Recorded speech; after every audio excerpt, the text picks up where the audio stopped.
Number 10.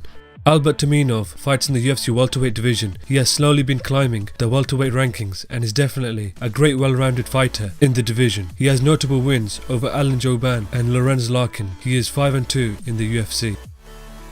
Number 9. Michael Chiesa fights in the UFC lightweight division. When he lost to Joe Lozon at UFC Fight Night 50 by TKO doctor stoppage, a lot of fans haven't given him the respect that he deserves, as he is a high-level grappler and has notable victories over top lightweights Jim Miller and Benil Dariush, which definitely shows that he is a threat in the lightweight division. He is 7-2 in the UFC.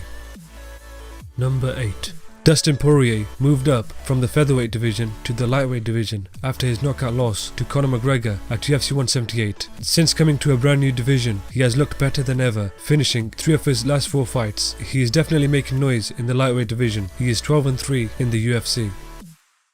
Number 7. Derek Brunson fights in the UFC Middleweight Division. When he lost to Yoel Romero at UFC Fight Night 35, he lost his momentum and the fans forgot about how dangerous he is. After making a comeback, he has finished 3 of his last 4 fights. He is slowly climbing the middleweight rankings and is 6-1 in the UFC.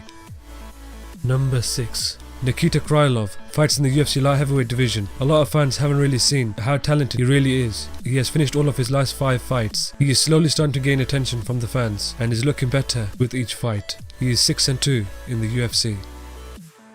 Number 5. Gegard Mousasi fights in the UFC Middleweight Division. He has notable wins over Thales Leites and Dan Henderson and has also had some rough patches along the way. We haven't really seen his true potential, but he is definitely a threat in the UFC Middleweight Division. He is 6-3 in the UFC. Number 4. Robert Whittaker fights in the UFC Middleweight Division. Many fans are unaware that he is closing in on the top 5 of the UFC Middleweight Division. He has racked up great wins against the likes of Uriah Hall and Rafael Natal and is ranked 7 in the world. He will definitely be a title challenger very soon. He is 7-2 in the UFC. Number 3. Tyron Woodley is the UFC welterweight champion of the world. No one expected Tyron Woodley to knock out Robbie Lawler for the title at UFC 201. He is an unbelievable athlete, and it only takes one punch from Tyron Woodley to put the lights out. He doesn't get the credit that he deserves, and definitely deserves the respect from the fans. He is 6-3 in the UFC.